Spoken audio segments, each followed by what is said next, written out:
Coming to you from the land where land is now a threat, this is the Boer Republic podcast. Today we'll be discussing non-political solutions to obtaining individual and collective sovereignty. Individual and collective sovereignty is now more important than ever, especially under threats of land expropriation without compensation. Thank you for listening. So today we'll be discussing solutions to the current political crisis we find ourselves in.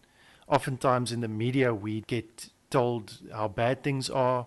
Sometimes the media even obfuscates that truth and you don't really realize how bad things are until it's too late. We need solutions, and we can't look to government or constitution, our political leaders, even celebrities for solutions.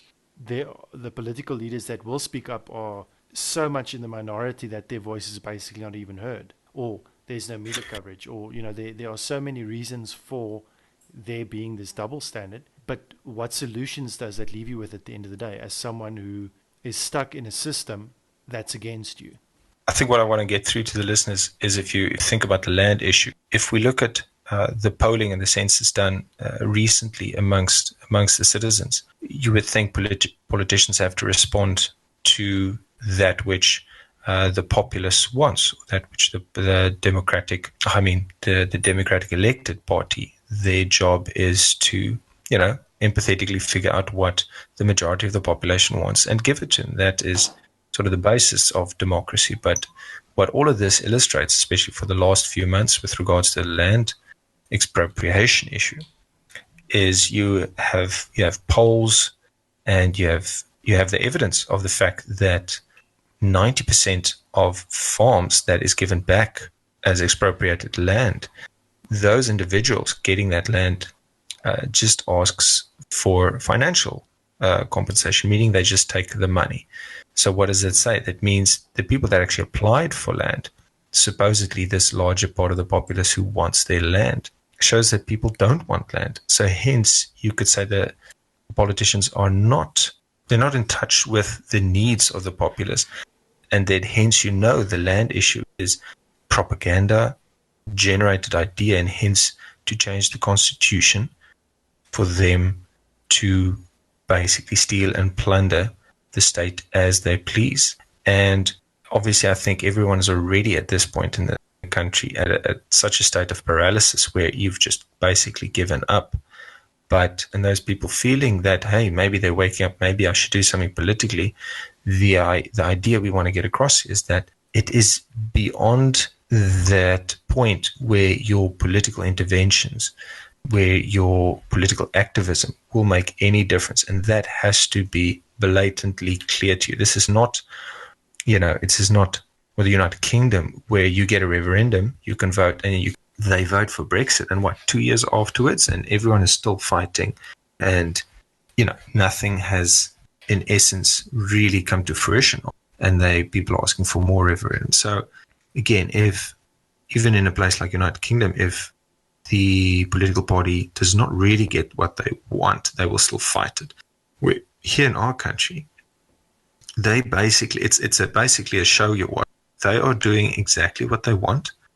They're so disconnected from what the populace want. It is just a propaganda machine for them to get what you want, and they're basically teetering on the edge of possibility, in a sense, just waiting to, if the populace reacts too much, then they pull back. Otherwise, they keep going with their general agenda. And hence, that's why tonight we're focusing on, what solutions is there for you to go about doing anything about this situation. You can't write a letter to political party. I'm sure you can even talk to them on Twitter. You get to vote once every 4 years, and we all know that's just another selection. I'm not even sure if they even count the votes. There comes a time when you kind of have to take that step outside of the Constitution, that step outside of the law, because in essence, the law and so the Constitution is just, again, a tool of them for their immoral ways, and you have no choice to step outside of that to maintain your individual sovereignty, which is obviously the end goal. If you look at democracy, it is a sham. It caters to the lowest common denominator, and brings everyone down to the level of that lowest common denominator. You only need to have a quick glance at our education system to really understand how far South Africa has degenerated as a whole. So just on that example alone, on the supposed reality that everyone is equal, you look at the numbers. I mean, if everyone is equal, then that would have shown, but it isn't. A democracy at the end of the day is a sham where that's concerned. And the one big thing to also keep in mind is that politicians from most of the constituents of the ANC, or most of the voters that vote ANC and for DEER, whatever, most of the time they don't even know what they want. There's just this either or solution. And most of the time, the rhetoric that gets brought up by leaders like the EFF, like Julius Malema, like Jacob Zuma, even Cyril Ramaphosa, it's just a numbers game at the end of the day, because it's a system already rigged to a majority that really don't even know what they want, or aren't even educated enough to know what they want. So, and there are many things in place for you to not be able to practice your individual sovereignty, even your sovereignty as a collective. Even if you come together as a community and you all have the same values, the government is against that. So in terms of solutions to this issue, why non-political solutions? Yeah, so the reason why we're saying non-political, I'm just going to go back to, with regards to the pass rate. I think the pass rate has now changed, that you need a heartbeat to, I think, pass matric these days. And as you say, democracy, another name for democracy, or the correct name is just mob rule. So just, confirming that everything you say there is on point. And why we say non-political is, in a sense, legally. Again, I want listeners to understand that when I use the word legally, it has become a very relative term, because as you can see with the Constitution, which the Constitution is supposed to protect your natural human rights, that could be changed at a whim. And for some reason, it takes a few months and a date is set to which your natural human rights are going to be changed, where in a sense I have not changed the human in that time, so how can my rights change? So the idea is to bring it across that the Constitution is same as, a bunch of lines that I write on a napkin. It is just an excuse for them to have a monopoly on force. So when we say non-political, we mean ways that are not always deemed legal. And hence, from us, we try to, reach a level of individual sovereignty, and our values, and as we say, our laws is based upon moral values. It's based upon virtues that we believe in at a time where we can't be governed by a constitution which can be changed at whim. So, in essence, it is. As difficult as it is to say, that we have to look at illegal solutions. Obviously, we would all want to try and keep it within the law as much as possible. The question is, how possible is that? What if you compare our set of constitutional laws, rule of law, to America with their constitution? You have to keep in mind that the very idea behind having the constitution for them was based on, okay, fine, that there was a republic in mind, and there was other values that came into play, but it was a constitution, was a rule of law that looked very far into the future for the good of its people. And the people still in charge, watching over that constitution, are in some way representative of the demographic that came up with that constitution in the first place. So the majority rule there is one who values those set of rules: free speech, the right to bear arms. Those are the two most important. And those two facets are being attacked constantly in South Africa. Also, the other important part is to be able to own land. Now, when you look at, for instance, the original definition of democracy, in classical Greece, the definition of democracy was restricted to land-owning males. And it was obviously of a single demographic, which means that it is something that, because you own land, the rules of the land and the rules of the country pertain to that. Let's say your vote matters only if you contribute. And if you own land and you have produce and you produce something, then you contribute to the country. So thus you have a right to vote. That is the original definition, or that was one of the original definitions of what democracy would have been. And when you look at South Africa's history, that was very similar, and that was very similar in America's history as well. But democracy itself, the concept, has degenerated to the lowest common denominator. That being said, if you look at what the Constitution should be, is it should be focused on seeing to the needs of the taxpayer, first of all, because those are the people you are milking to support you if you are a government. Thus, you should look out for their needs first of all, not somebody who has nothing, who lives off of government handouts, who benefits from government welfare and so on. That guy shouldn't have the right to vote because he contributes nothing to the country and nothing to the well-being of the entirety of the country. So these are things one must look at. If you create your own community, everything you do in that community will have to benefit the entire community. That's a good way to perhaps start at looking at, if one has to form a voluntary collective, or if one has to get together as a group, as a community, everyone has to contribute in some form or another.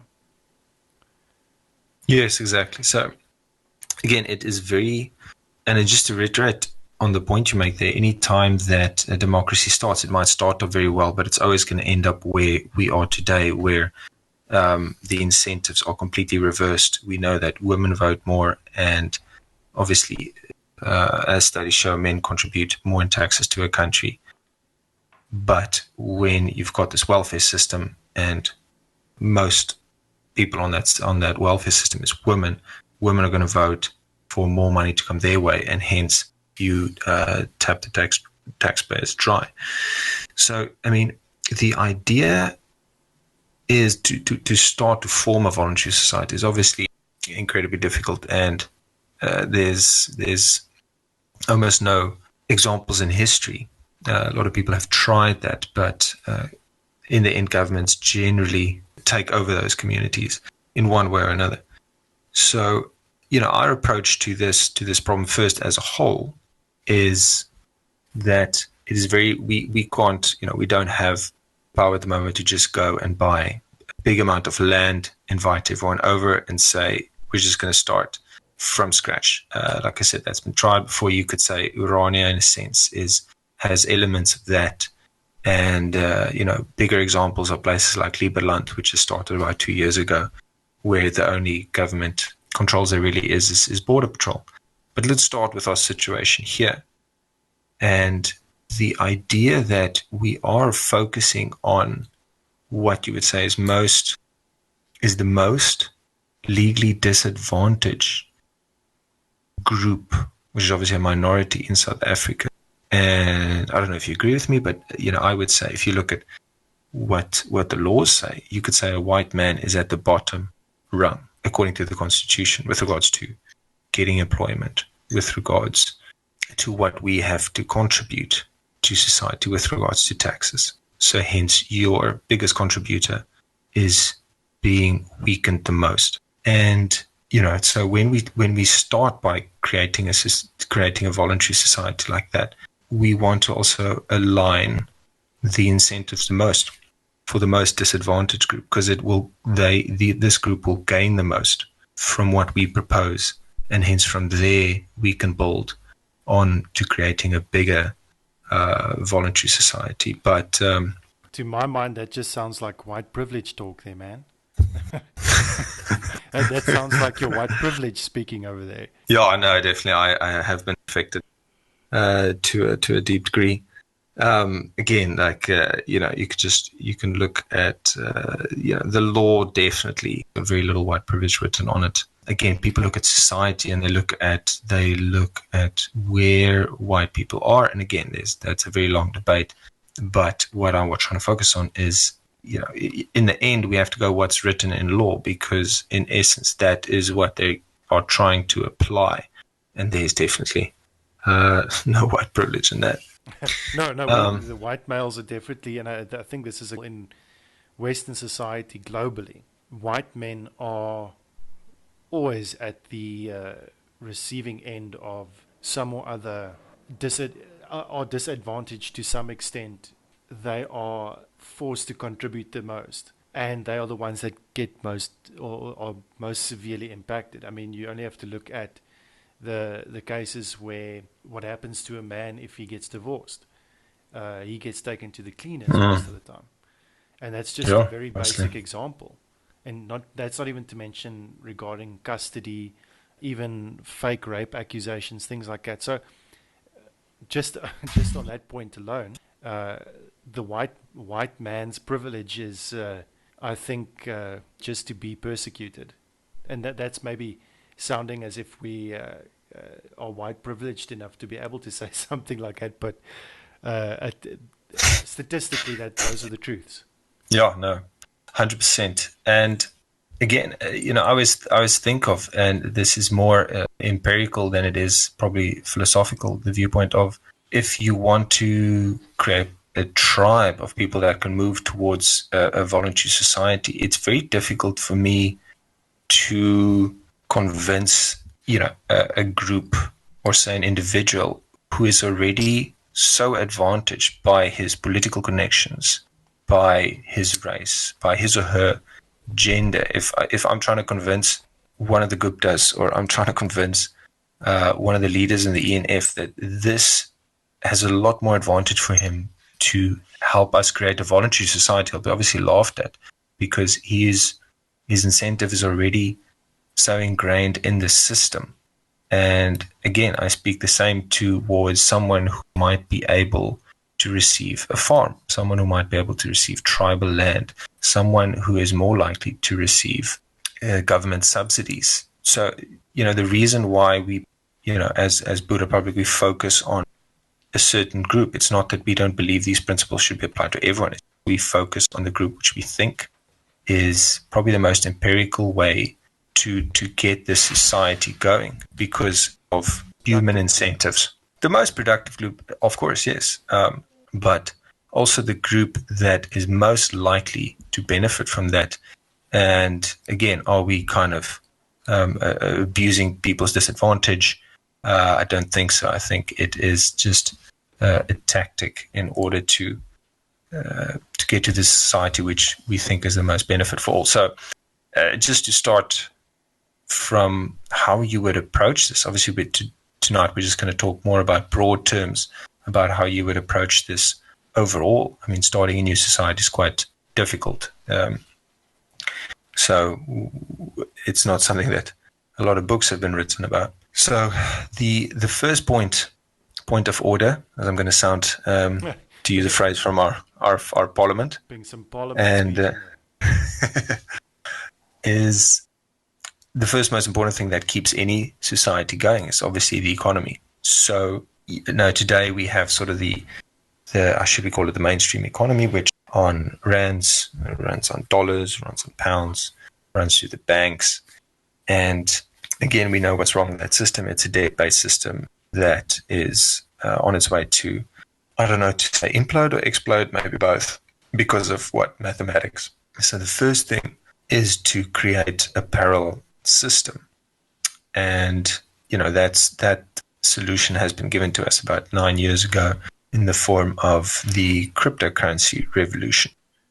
So just as a basic summary, again, why cryptocurrency is so much value than the rand and dollars we have today is, if you look at the properties of cryptocurrencies as a currency, it is that it is deflationary, it is divisible, it is a lot easier to transport, it's completely decentralized.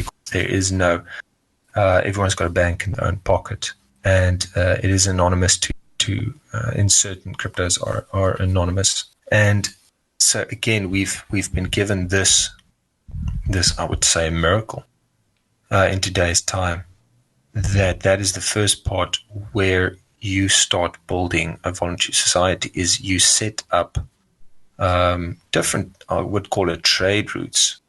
So once you formed a big enough community, meaning that you can kind of get by most days, or you can get most of your resources or renewables from each other, and you start trading just amongst each other with cryptocurrencies, and obviously trading with a larger society, I would say, on the outside, in order to gather more cryptos.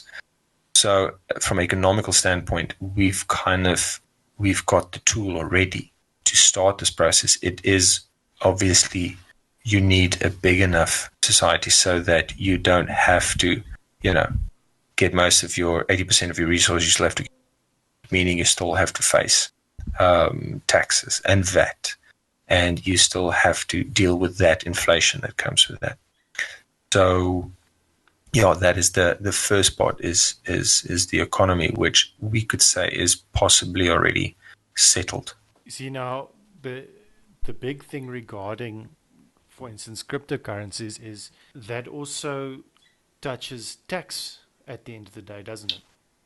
Yes, exactly. So that was the next issue that I was going to bring up, is that, you can ask me and you can say, like, buy everything with my cryptocurrencies, but because it is still basically associated with a rand or dollar value, in the end, I'm still paying VAT. In the end, I'm still going to pay taxes. And that is where, obviously, we take a little step across that line of legality, and when you get new avenues where you can evade tax, and there's many ways, and you have cryptocurrencies like Dash and Monero, which is basically untraceable. And again, the same issue is made.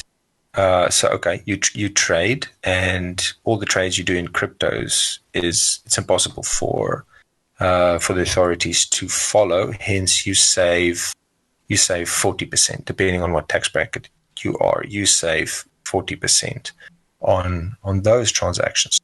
So, to stay as safe as you can, anything that still goes through bank accounts and the normal financial institutions, to be safe, you still pay in those. But when it comes to other transactions, there is a way to get out of that, as I said. And the other issue, the other benefit you get is the fact that the more you save your cryptos, the more value they gain, because they are deflationary. So there is the added advantage that over time, the value of your cryptos inevitably increase with regards to rand or dollar, and this is because it is of a limited amount. So yes, there is that difficulty with tax, but I think it is partially solved in that sense. And to those who might say, oh, but cryptocurrency is a bubble, it's bound to crash soon, why put stock in that? As South Africans, when you look at something like that, and all you have to do, or all you have is to rely on, is the Reserve Bank, for instance, which is a central, it's connected to international banking, and unfortunately our fiat system is a mess up at the moment. And and you look to cryptocurrency as a solution. What would you then say to those who are hesitant to take up cryptos, or at least start investing and researching cryptos, based solely on the idea that it could be a bubble, or that it is just a quick fad and it's not here to stay? Yeah. So again, if it's hilarious in a sense, because if you look at it's not too long ago, there was a little bubble, the Zimbabwean dollar, and now we know it has blown out of existence, and the only thing you have in Zimbabwe is internal banknotes and US dollars. So the greatest bubble at the moment is actually the US dollar. If you look at the trillions of dollars that they owe in debt, it is mathematically impossible for them. Hopefully, I don't know if they can even print their way out of it, which will make the US dollar completely useless. So I always show people that the real bubble is in fiat, and you need to buy as much cryptos as you can. Obviously, you have to look to the fundamentals. Again, in the end, everything comes down to the fundamentals. If it's a great crypto, and it has all the properties that we talked about before, or most of them, you know it's going to survive. You know that it's going to be useful, and there's no real choice. I think, in a way, it's not that it's like the internet. We're not gonna go back to there's no internet. We're also not going to go back to a time where cryptos don't exist, unless someone trips over that that plug which says internet on and off switch. Don't think that's happening quickly. Well, if you also consider, I mean, like, well, whether or not the talk of the internet kill switch goes through, basically, solar flare or whatever the case might be, an electromagnetic pulse destroys essentially the entire grid or whatever, maybe even across the globe, maybe in America, and it's a knock-on effect here. Or even if there's an internet kill switch, basically what happens is fiat money goes down and completely goes away. Cryptos go away. So what do you have at the end of the day?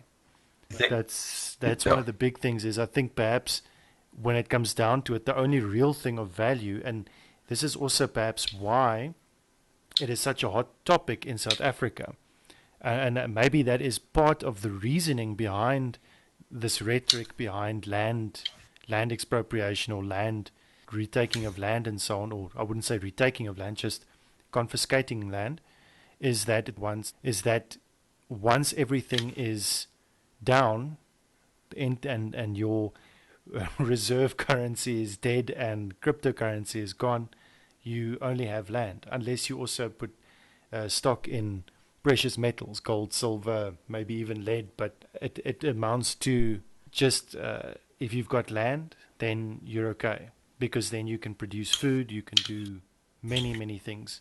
And I agree with you. That's why there is kind of this drawn line in the sand that you can't allow people to take your land, because what then? You're going to live on some third floor apartment, and then when shit hits the fan, then there's nowhere to go.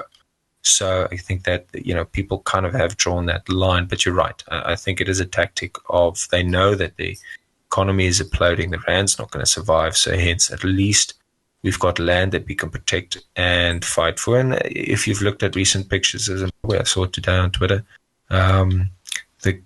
the farmers, they are plowing their land, and they're not using oxen, they're not using machines. It is actual humans plowing through the land. Sorry that I bring. It's quite a bit of a detour, but the hilarious thing is you have someone with a cell phone recording someone else pulling and plowing, a human pulling a plow through the land to try and farm, which is very ironic, isn't it? So, but yeah, sorry, that was a new definition on how we perceive people to be either sheep or cattle. Yeah, definitely. And what we call it, a tax cattle, to the utmost degree. So yes, I hear what you're saying. Again, you should always diverse your portfolio to silver coins, to gold coins.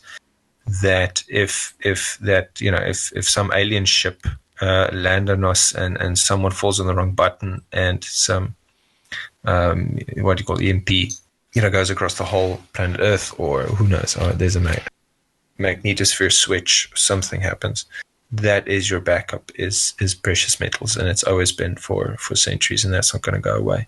Again, the benefit that there is in being anonymous, the benefit of decentralized currency, is probably the quickest and easiest way that you can form, a voluntary, obviously, definitely a capitalistic system.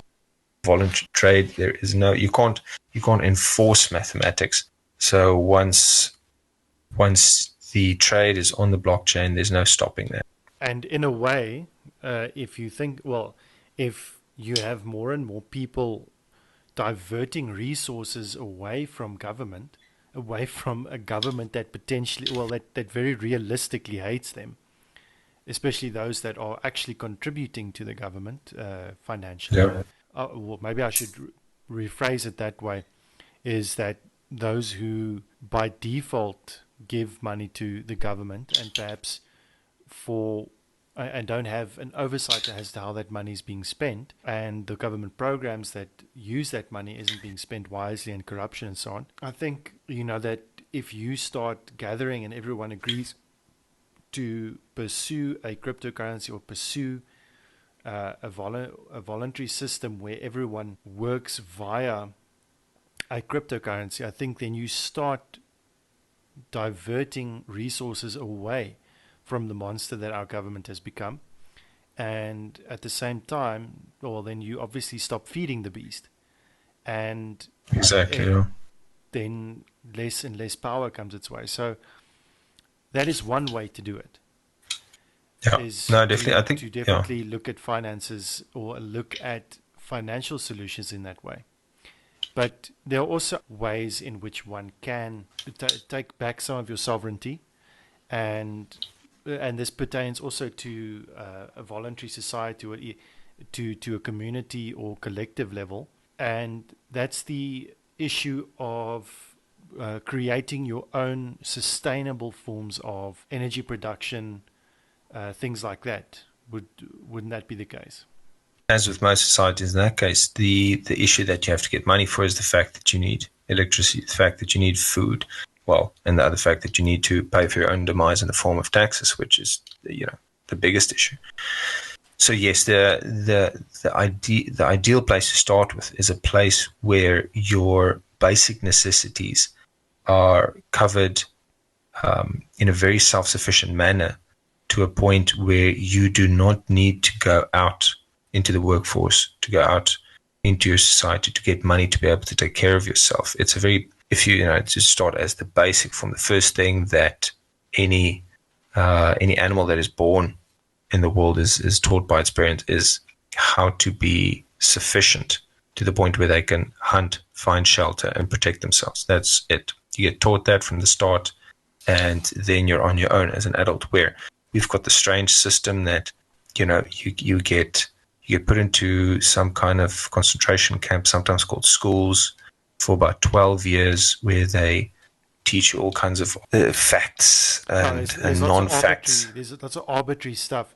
I mean, there is a benefit to having education, but an education should be well-rounded, and that well-rounded entails containing information as to how money works, how tax works, how political systems work, in a very, not just a broad or a quick touch on the subject, but in an in-depth subject as to how it works in this country. And no one really has an understanding of it. Education should contain serious elements as to how to get by in the country that you are, in terms of how things work. And I think in our generation, and I think and maybe for those that might be older than us, the school systems didn't really touch too much on that, and it's definitely not the case with those that are in school now. Yeah, and there's a good reason they didn't touch, because, as to point out the oxymoron you used, how taxes work, it's because it doesn't work. Anytime you try and teach children why their money has to be stolen from them in order to pay for their own demise, kids are smart. They're going to point out that this is obviously stealing at the nth degree. So the reason I think why there's still a lot of propaganda in schools and these things aren't taught directly is because it is easily seen for what it is, and it is well hidden behind sophistry in that sense. So, I mean, to get back to the point, it's that if the technology today exists, and you could say that it's very easy to teach someone within 4 years to be able to be self-sufficient with regards to gardening, with regards to, obviously now, renewable energy sources come out and has grown in leap and bounds, and to teach someone how to work solar panels, how to handle wind turbines, how to generate electricity in an environmental friendly way. And not just that, you can talk about hydroponics, aquaponics. These things are basically, you can take a weekend course and you could probably look after yourself. So there's no reason why you can't go and you can instill this information in a child from the age of 8, and at the age of 12 they can generally look after a family of 4. And that kind of the reason why I go to that, and it probably does sound very basic, you can add in things like self-defense, you can add things like philosophy, which has been shown to even increase the IQ of children if that's added in at a young age.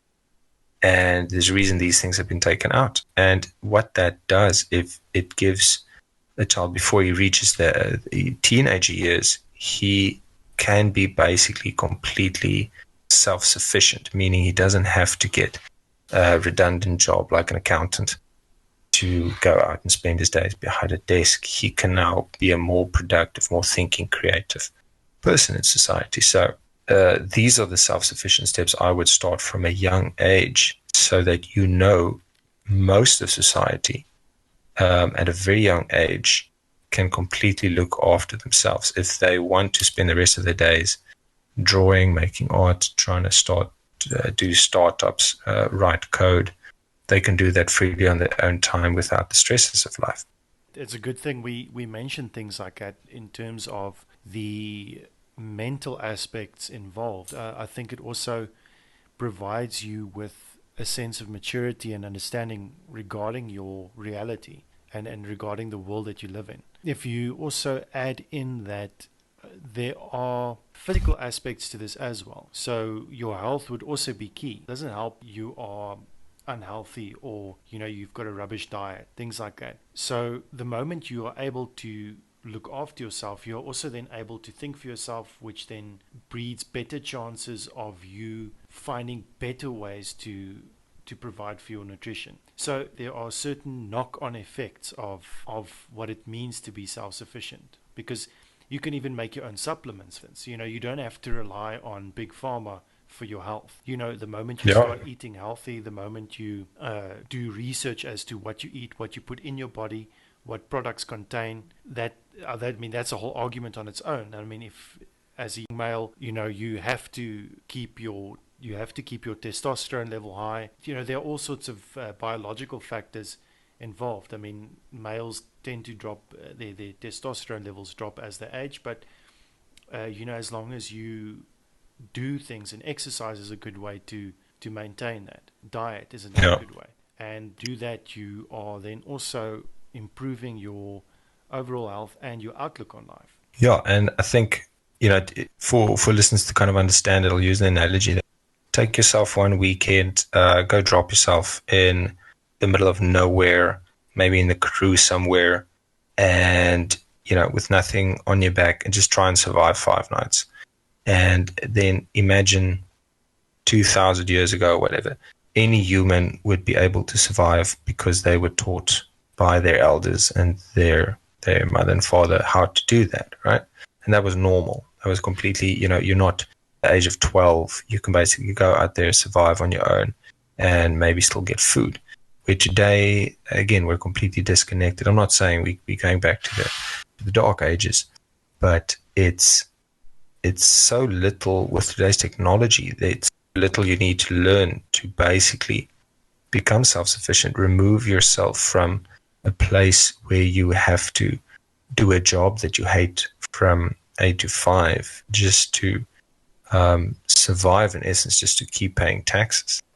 And again, because so much time is wasted learning things that you don't really want to know, you can pack that in a year or 2, maybe 3 years, and hence then you can go and study to be an astrophysicist, or you can be a Viking unicorn, whatever you want to be. Well, it is. So the thing is to keep in mind, though, that everything can be stolen from you. All your possessions can be stolen. Your work can be stolen in regards to certain aspects. You're busy building a solar panel or whatever.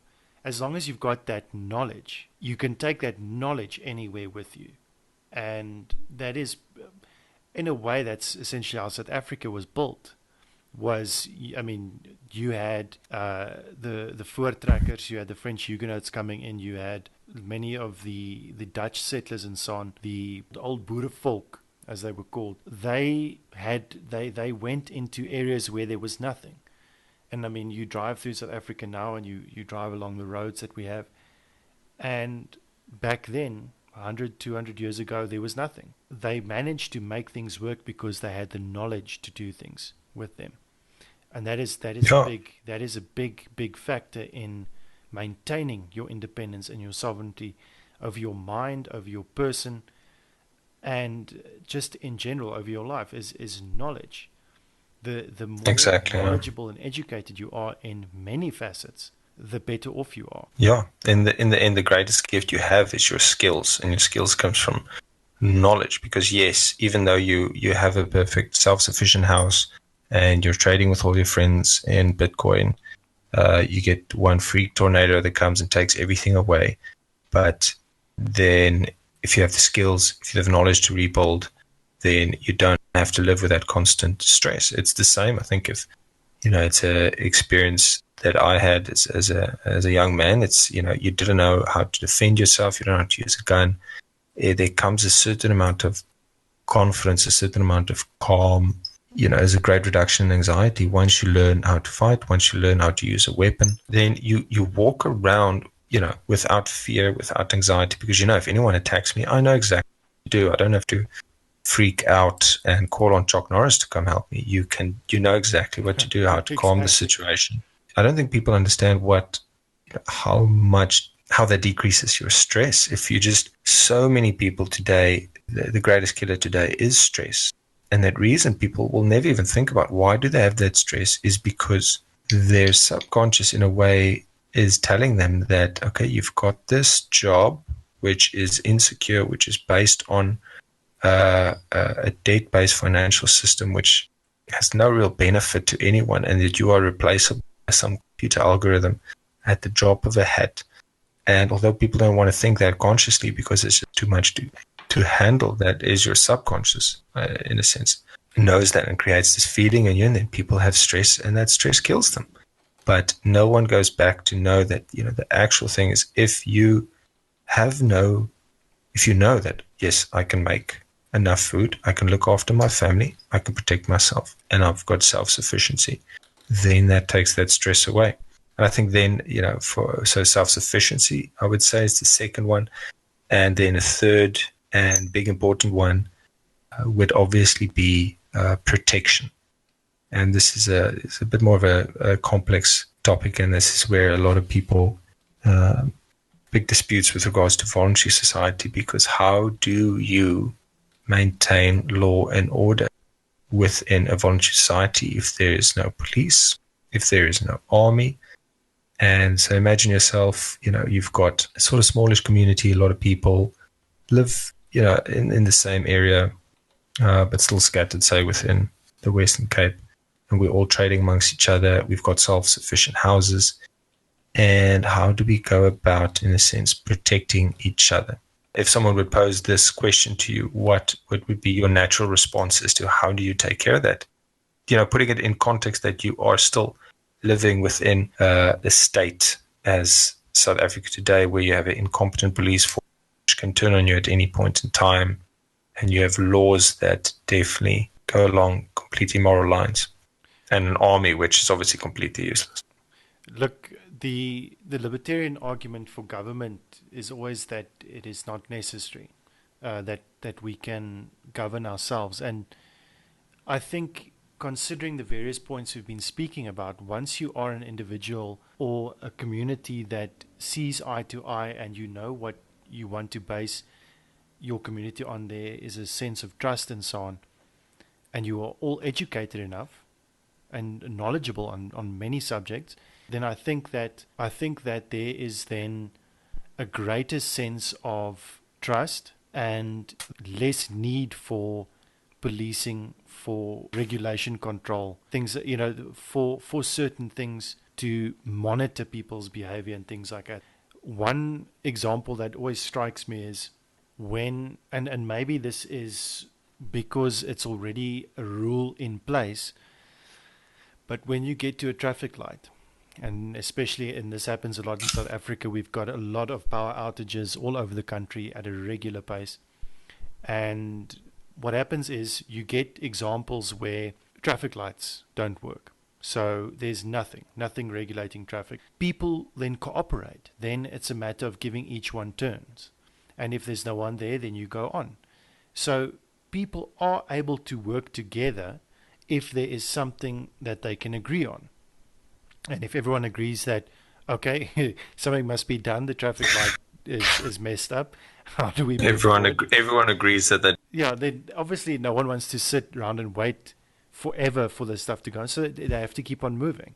So you make a plan and everyone sort of has this unanimous agreement. That principle will always apply the larger you scale it out to things like government, military and that. In South Africa's case, and that's what we should keep in mind when we discuss. Yeah, we're trying to like keep it a practical point that we are in South Africa. Our entire system is first of all against white males, because we are colonizers, we are evil, we are racist, call us whatever you want. Yet we are the privileged few. Call us whatever you want. You're still using the stuff that the white man brought into the country to get by on your daily life. So if you think about how the cards are stacked against Western civilization in a country such as South Africa, your defense force is completely inept. There's this classic example of a naval commander or something like that a few years ago in PE, where he said he was so proud of his new submarine in the fleet, or the submarine that they got in the fleet, and it's going to be so amazing to have it. They're going to use it to defend the coastline from sharks. So Yeah. I wouldn't say, and I've spoken to previously in the past. I've spoken to many veterans of the Grensoorlog, the border war, and these guys were hardcore guys, tough as nails, and they want nothing to do with the military. They will easily and those that are still enlisted in the military, that are retiring now, things like that, they aren't happy with the situation there, and they have to deal with a lot of political pressure and so on. And who's to say that the politics won't affect demographics within the military? So you can't place your bets on the military looking after you as a citizen. It might even come to where the military is used, if they are that efficient, if they are not inept, the military might be used against you if there's civil unrest, and then you've got cases where criminals use police grade and military grade weapons, as well as military grade resources like radio jammers and things like that, signal jammers, to invade farms with.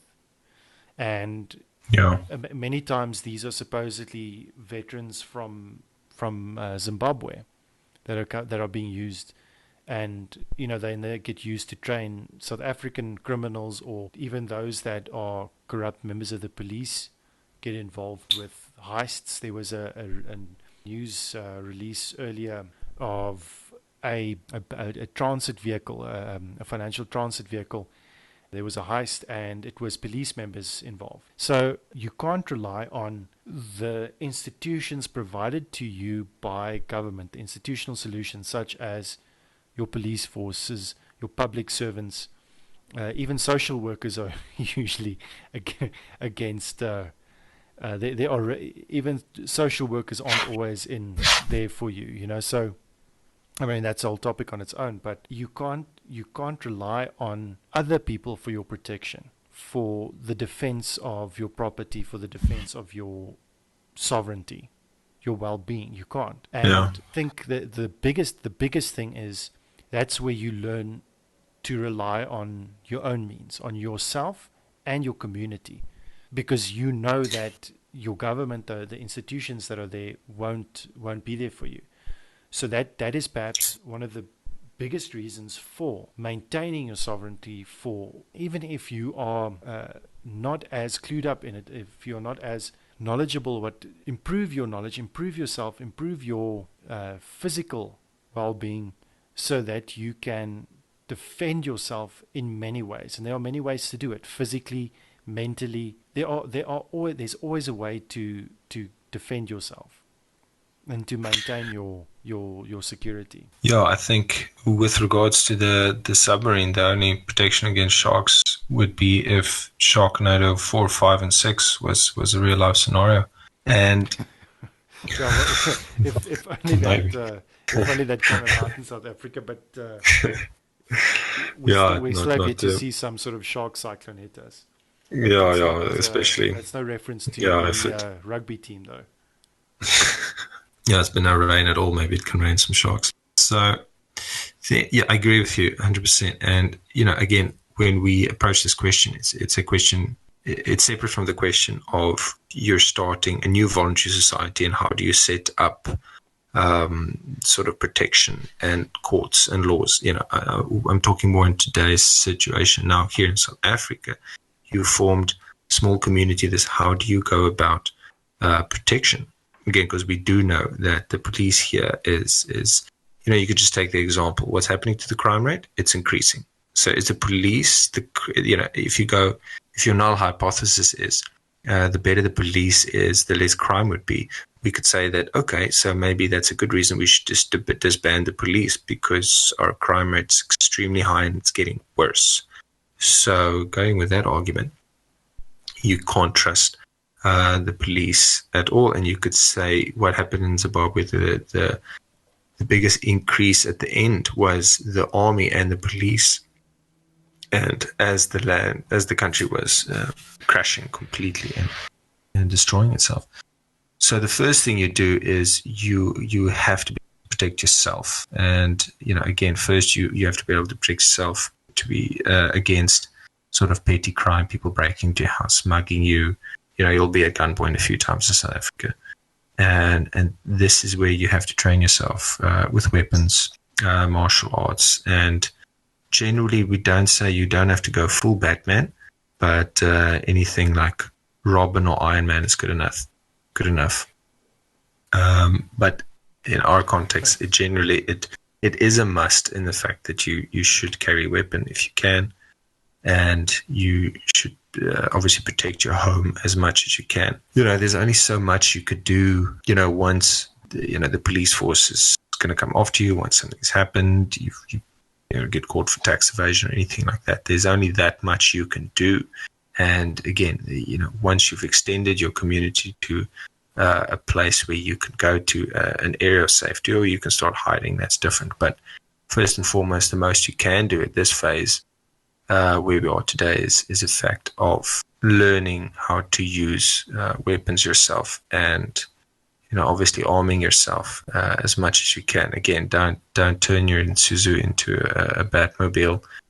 People will see that and they'll become suspicious. You can't build a tank in your backyard, but I think you get the idea where I'm going with that. That's as much as on that level. I think when it comes to a place where there's a full out sort of civil war, you want to be in a place like Urania with everyone armed to the teeth. But again, that's a very fantastical scenario. Yes, I think if you look at the entirety of the situation, we are, the cards are stacked against us. So at least in terms of maintaining your sovereignty, and I think they will be practical, non-political solutions that we've sort of outlined. If you look at it in a broad sense, it's physical gains plus mental gains equals success.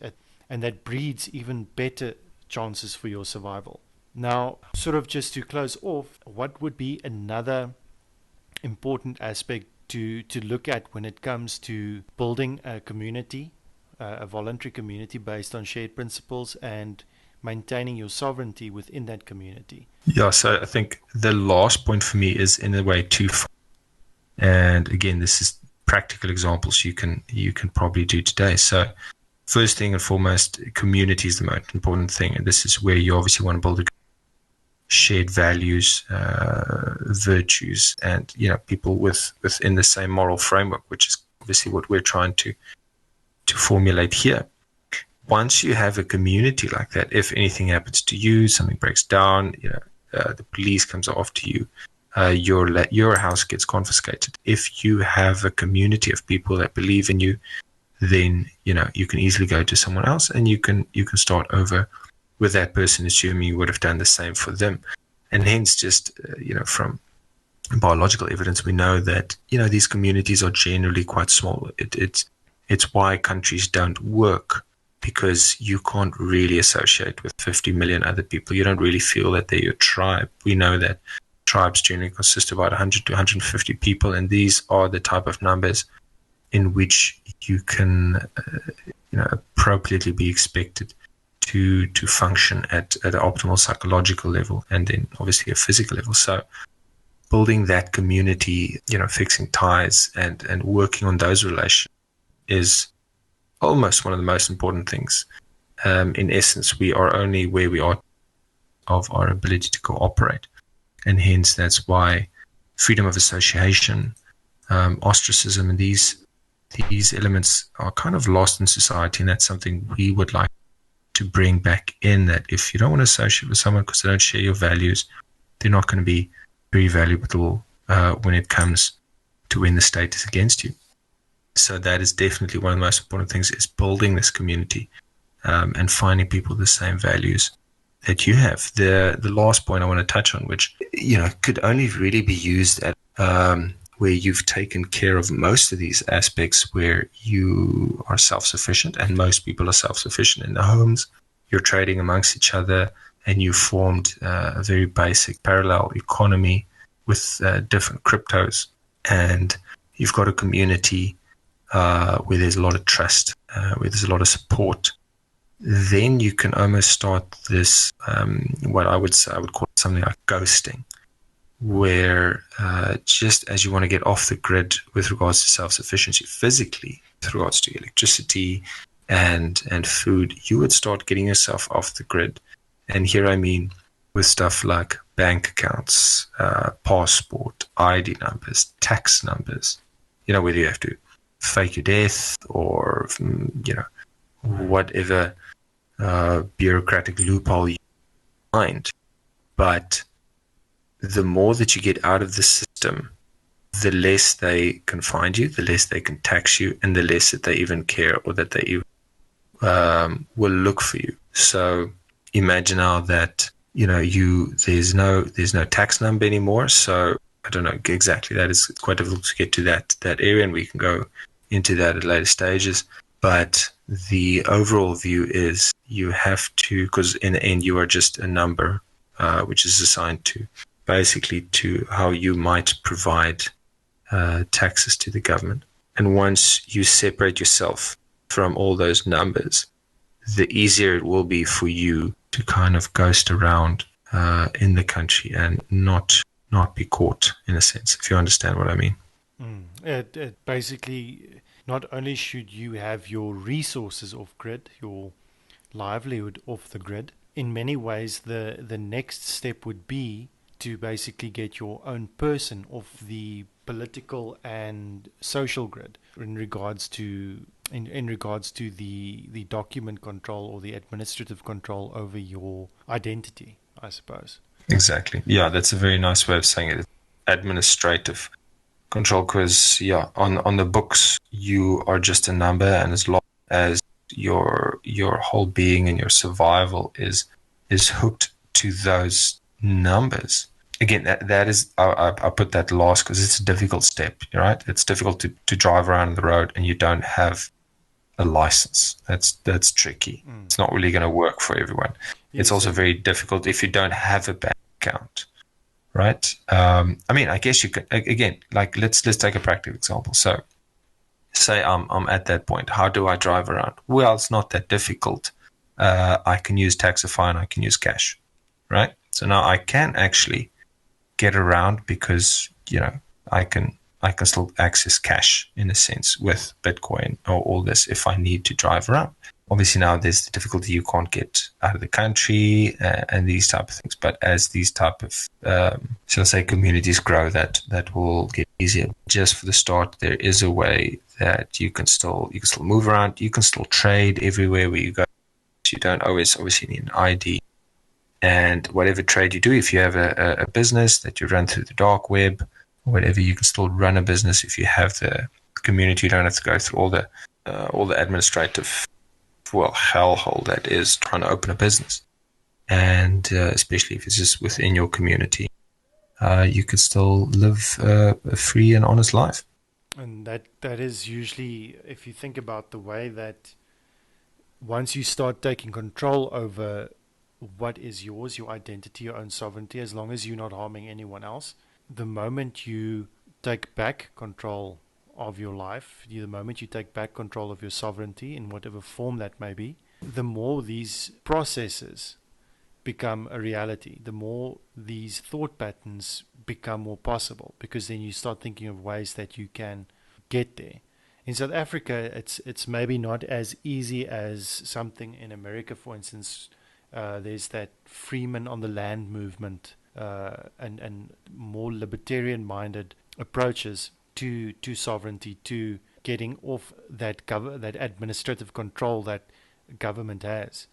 South Africa is it's a bit trickier, but it's definitely doable. Yeah, and again, it just a sort of an example to bring the point across. Try have a child and not get a birth certificate and see what kind of fines and nonsense come your way. There's a reason they do that. The reason there's a number that's given to you in a week of your birth. It is so that you can't get out of the system.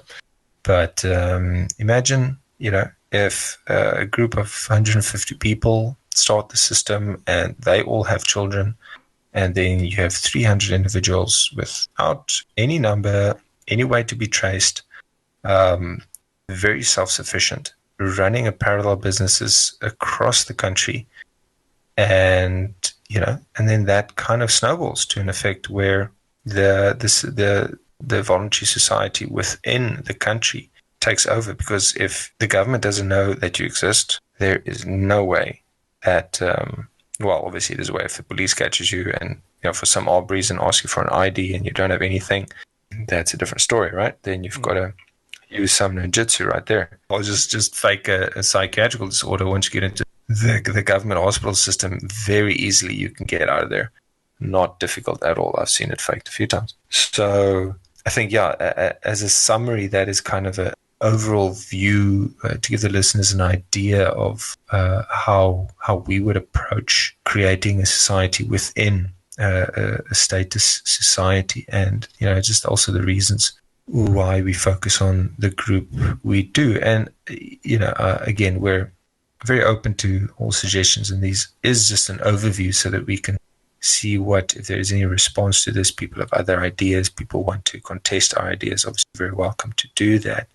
And, in later episodes, we can go into more in-depth practical examples of each. But I think it's a good starting point to discuss, how to go about creating a Boer republic. And it goes without saying that feedback is always appreciated, like you mentioned, but the part that's important is if there is anyone interested in pursuing this topic, in discussion, anonymity is always appreciated and valued. But if anyone is interested in pursuing this on any form, whether it comes into reality, we very much would like to see how far we can take this, if it is possible. And we have discussed a few ideas as to how to approach this. But if there's anyone interested in supporting us in this regard, in helping us make it a reality for others in South Africa who need security, safety. I know there are many South Africans that are seriously desiring to go overseas. They are making plans just to get out of the country, but there are those that will not leave the country. There are those that will stay here and fight, or stay here and stick to the land where they were born. And especially for those, we want to be able to create a safe community, or at least provide information that communities like that can be built. So if anyone's interested in helping us pursue this path, please get into contact with us. Yeah, and just last to iterate, I think for centuries, everyone has been running away from government, and I guess we want to give people kind of an outlet where, you can stand up for once. And, you don't have to run, and the generations after you don't have to run, and someone has to make a stand at some point. And it's not just a stand, it's also a way of showing love for your people and love for your children. This has been an episode of the Boer Public Podcast. Please follow us and subscribe on all our various social media pages. The various links can be found in the description below. Media content will be uploaded often and social media updated regularly. If our message resonates with you, please consider supporting us via cryptocurrency. We strive to bring you as much content as we can, and your support makes that possible. Thank you for tuning in. It is our hope that this podcast informs and inspires. Stay safe and remain hopeful for your future, wherever you may find yourself.